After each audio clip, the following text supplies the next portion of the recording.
بسم اللہ الرحمن الرحیم۔ السلام علیکم ناظرین، صدر ڈونلڈ ٹرمپ کی پہلی 4 سالہ صدارتی مدت کا آخری سال شروع ہونے کو ہے۔ اب وہ یہ چاہتے ہیں کہ اگلے سال اگست ستمبر تک امریکی افواج طالبان کے ساتھ کسی آبرومندانہ معاہدے کے ذریعے افغانستان سے نکل جائیں۔ وہ طالبان کے ساتھ معاہدے کو جلد از جلد حتمی شکل دینے کی خواہش رکھتے ہیں، اور اسی خواہش کو دیکھتے ہوئے یہ امید کی جا رہی ہے کہ یہ معاہدہ اگلے کچھ دنوں تک طے پا جائے گا۔ افغانستان کے صدارتی انتخابات بھی سر پر آ پہنچے ہیں، اگست ختم ہونے کو ہے۔ ایسے میں اگر افغان صدارتی الیکشن مقررہ تاریخ پر کروانے ہیں تو اگلے 2 ہفتوں میں امریکہ طالبان معاہدہ ہونا ضروری ہے۔ افغانستان میں امن ہر ایک کی دیرینہ خواہش ہے۔ پاکستان کے لیے افغانستان میں امن بہت اہمیت کا حامل ہے، جس کے نتیجے میں پاکستان کے لیے وسط ایشیائی مسلمان ریاستوں کے ساتھ ہماری تجارت کرنا ممکن ہو سکتی ہے۔ افغانستان میں امن ہو جانے سے ہم اپنی بہادر افواج مغربی سرحد سے واپس لا سکتے ہیں، گو کہ پاکستان اپنے دفاع سے کبھی غافل نہیں رہ سکتا۔ افغانستان میں امن، اور خاص کر ایک ایسی حکومت کی شکل میں جس میں افغان طالبان مضبوط پوزیشن میں ہوں، بھارت کا کردار محدود کیا جا سکتا ہے۔ لیکن سوال پیدا ہوتا ہے کہ امریکی افواج کے انخلاء سے کیا واقعی افغانستان کے اندر امن آ جائے گا؟ اس کا جواب بڑی حد تک نفی میں ہے۔ ملک کی معیشت کمزور ہو تو وطن کے ساتھ محبت میں دراڑیں پڑ جاتی ہیں، معیشت مضبوط ہو تو دفاع مضبوط ہوتا ہے۔ امریکہ دنیا کا شاید سب سے زیادہ ہیٹروجینس ملک ہے، وہاں ایک ہی گلی میں مختلف لسانی گروہ اور مختلف رنگ و نسل کے لوگ اپنے آپ کو امریکی کہلاتے ہوئے فخر محسوس کرتے ہیں۔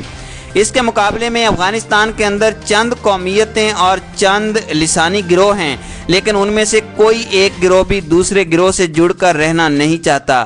یہ لسانی اور علاقائی تقسیم اتنی گہری ہے کہ اگر امریکہ کو اسی حالت میں افغانستان سے نکلنے میں مدد دی گئی تو ڈر ہے کہ اگلی کئی دہائیوں تک افغانستان تو غیر مستحکم اور خلفشار کا شکار بنا رہے گا۔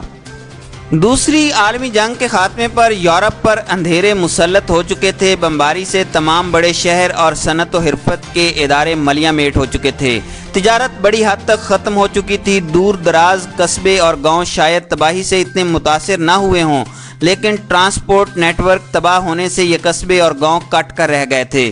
کئی ملین لوگ مہاجر کیمپوں میں بیرونی امداد کی آس میں قسم پرسی کی زندگی گزار رہے تھے۔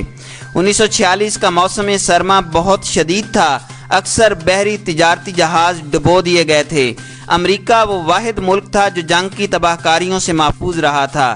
بحر اوقیانوس کے دوسری طرف ہونے کی وجہ سے امریکی سرزمین پر کوئی حملہ نہیں ہوا تھا، اس لیے اس کی صنعت و حرفت نہ صرف بچ گئی تھی بلکہ جنگی ضروریات کے پیش نظر بہت ترقی بھی کر گئی تھی۔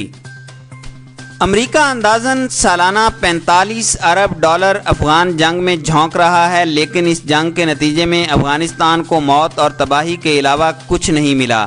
افغانستان کے اندر کوئی چیز سلامت نہیں رہی، کوئی سڑک، کوئی پل ایسا نہیں جو کہ اس جنگ سے متاثر نہ ہوا ہو۔ ابھی پچھلے دنوں امریکی صدر نے کہا کہ ایٹمی ہتھیاروں کے بعد سب سے مہلک بم امریکہ نے افغانستان میں استعمال کیے ہیں۔ افغانستان میں جنگ کی ہولناکیوں اور تباہی کا صدر ٹرمپ کے اس بیان کے بعد اور کون سا ثبوت چاہیے؟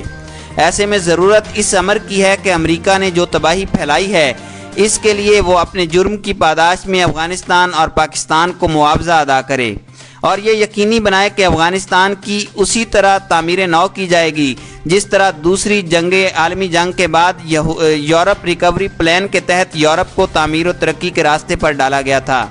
اس سے پہلے سوویت یونین یعنی روس نے افغانستان کو مکمل تباہی سے دوچار کیا، لیکن اس کو بغیر کسی ریکوری پلان یوں ہی افغانستان سے نکل جانے دیا گیا۔ حالانکہ جنیوا امن معاہدے کے موقع پر یہی کہا جا رہا تھا کہ روس جس نے فوج بھیج کر افغانستان کو تباہی سے دوچار کیا ہے، اور امریکہ جس نے موقع دیکھ کر روس کے خلاف جنگ لڑی ہے اور اسے تباہی سے دوچار کیا ہے، دونوں کو مجبور کیا جائے کہ وہ افغانستان کی بحالی اور تعمیر و ترقی کی ضمانت دیے بغیر وہاں سے نہ نکل سکیں۔ بعد میں افغان خانہ جنگی نے ثابت کر دیا کہ ریکوری منصوبہ افغان امن کے لیے ضروری تھا۔ اب ایک بار پھر امریکہ افغانستان سے جلد نکلنا چاہتا ہے اور ریکوری پلان مانگنے کے لیے سنہری موقع ہے۔